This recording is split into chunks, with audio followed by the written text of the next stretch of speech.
There's a white powder sitting in industrial warehouses right now that costs less than a rupee per use. It clears foggy, yellowed headlights to factory new transparency in under 10 minutes.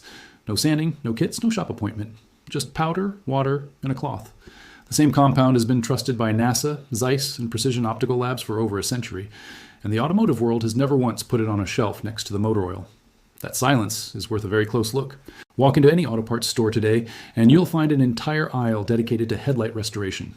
Kits priced between $30 and $60, sandpaper discs, polishing compounds, UV sprays bundled in neat packaging with dramatic before and after photography.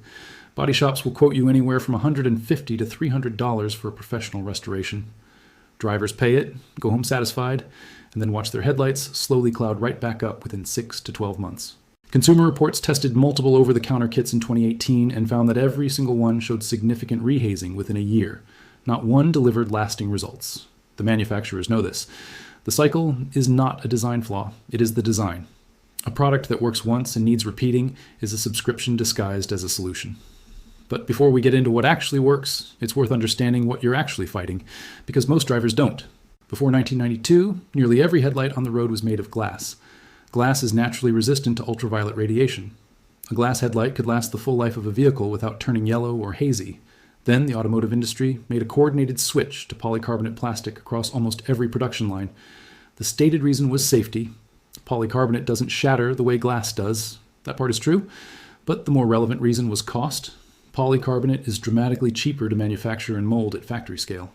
The trade-off that nobody announced at the time was this. Polycarbonate has a deep vulnerability that glass never had. Ultraviolet light attacks it constantly, triggering a process called photooxidation that degrades the plastic at the molecular level. Microscopic pits form across the surface. The factory UV coating, which is only a few microns thick to begin with, starts flaking within 3 to 5 years. Moisture works into the fractures. Airborne contaminants settle in. What you end up with is that familiar yellow haze, a surface that looks dirty even after washing because the damage is structural, not superficial. The consequences aren't just cosmetic. A 2021 study from the AOA Foundation for Traffic Safety measured light output from vehicles with degraded headlights versus factory new lenses. The degraded headlights delivered only 22% of the illumination a new lens produced. While 78% of your headlight power is being swallowed by a layer of oxidized plastic thinner than a sheet of paper. Stopping visibility at night dropped by up to 40% in severely affected vehicles. That is a real safety issue, and the industry built a revenue stream around it instead of solving it. Now here's where the story takes the turn that the aftermarket industry never advertised. In 1803, a Swedish chemist named Jöns Jacob Berzelius identified an unusual mineral pulled from a mine in Bastna, Sweden. The mineral contained a cluster of rare earth elements that European labs hadn't yet isolated. It took another half-century before an Austrian chemist named Karl Auer von Welsbach finally extracted a fine white oxide from that cluster, a compound he named cerium oxide, after the dwarf planet Ceres, which had been discovered around the same time the original mineral was first cataloged. The powder was lighter than chalk, almost silky in texture, and it had a property that stopped every glass worker who used it cold. When mixed with water and applied to a lens surface with circular pressure, it didn't scratch. It polished, not by grinding material away the way sandpaper does, but by reacting with the surface chemistry at the molecular level. Cerium oxide undergoes what researchers call tribochemical polishing. Friction activates a chemical reaction between the compound and the surface, dissolving degraded material while simultaneously depositing a smooth, uniform finish into the microscopic pits. It doesn't sit on top of the surface like a coating. It repairs the surface itself. Opticians in Vienna were among the first to understand what they had. By the early 1900s, cerium oxide became the standard finishing compound for telescope lenses across Europe and North America. The Mount Wilson Observatory used it to finish the 100-inch Hooker reflector in 1917, the same mirror Edwin Hubble used to confirm that the universe is expanding. Zeiss adopted it for their precision camera and medical optics. Military contractors used it for submarine periscope lenses during the Second World War, and in 1993, NASA used cerium oxide to finish the corrective optical assembly installed on the Hubble Space Telescope during its first servicing mission. The compound that helped humanity see the edge of the observable universe costs roughly 15 cents per application. The science behind why it works on polycarbonate headlights is straightforward. A 2006 study in the journal Wear examined cerium oxide's polishing behavior on both glass and polymer surfaces. The researchers confirmed that the compound's tribochemical reaction doesn't distinguish between silica-based glass and polycarbonate plastic in the way that matters most. It fills microfractures and smooths the surface at the molecular scale either way. Or a 1998 paper in the Journal of Non-Crystalline Solids further confirmed that cerium oxide achieves what the authors called chemical mechanical polishing.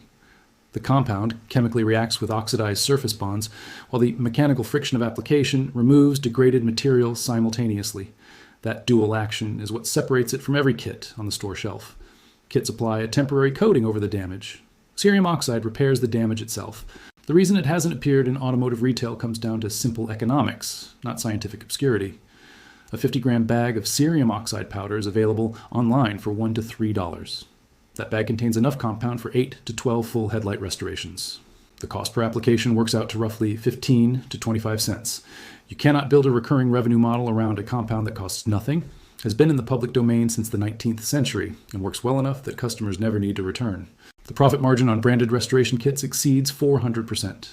Body shop headlight services, factoring in labor, run even higher. An industry built on repeat customers cannot afford a permanent solution to exist in mainstream awareness, so it doesn't. Shelf space goes to the kits, training goes to the expensive service, and the powder that outperforms both of them sits in industrial supply catalogs, waiting for someone to look. Here is exactly how to use it. Order cerium oxide powder online. A 50-gram bag is more than enough for multiple vehicles. You'll also need a small spray bottle of clean water, a microfiber cloth or foam polishing pad, and masking tape to protect the paint around the lens. Start by washing the headlight thoroughly with soap and water to clear any surface dust and road grime. Dry the lens completely. Apply masking tape around the headlight edges so the polishing compound doesn't contact the paint. In a small container, mix 1 tablespoon of cerium oxide with 2 tablespoons of water to form a smooth, thin paste. The consistency of light yogurt works well. Apply the paste to the headlight surface using your cloth or foam pad. Work it into the lens using firm, even circular motions for 3 to 5 minutes per headlight. As you work, you'll notice the paste shift from white to a yellowish brown color. That discoloration is the oxidized layer coming off the polycarbonate and binding to the compound. That's the reaction working exactly as it should. Wipe the residue away with a clean, damp cloth and inspect the lens. If any haze remains, apply a second pass and work for another 2 to 3 minutes.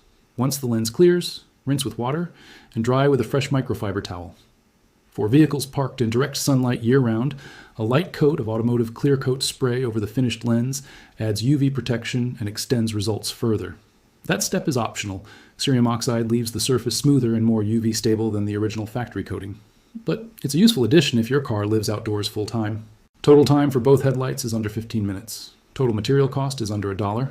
Total result is the kind of clarity that detailed shops charge $300 to deliver.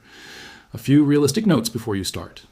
Cerium oxide addresses oxidation and surface degradation, the foggy, yellowed haze that develops over years of UV exposure. If your headlight housing has deep internal cracks, moisture trapped inside the sealed unit, or physical damage to the lens itself, the powder addresses the surface but cannot fix structural damage. For lenses that are cracked rather than merely clouded, replacement is still the right answer. Also, mixing the paste slightly thinner than you think necessary prevents drying too quickly during application. If the paste dries out on the lens before you finish the pass, just add a small spray of water and continue. Here's the part worth sitting with. Cerium oxide isn't a secret. It's been documented in optical journals, NASA technical reports, and industrial chemistry literature for more than 100 years. The knowledge never disappeared. It simply never made it onto a retail shelf because a permanent fix and a repeat purchase business model cannot coexist. Your headlights turned yellow because the industry switched from a material that lasted a lifetime to one that degrades predictably on a profitable schedule. The fix that actually addresses that degradation at the structural level has existed since before the cars themselves did. That pattern, a cheap, durable solution quietly absent from the market because its permanence makes it commercially useless, runs through more corners of daily life than most people realize. Knowing it exists in one place tends to make you look harder for it in others. Share this with someone still paying $200 for a fix that costs 15 cents. The knowledge is out there. This is Hidden Fix Lab, and we'll keep pulling it out.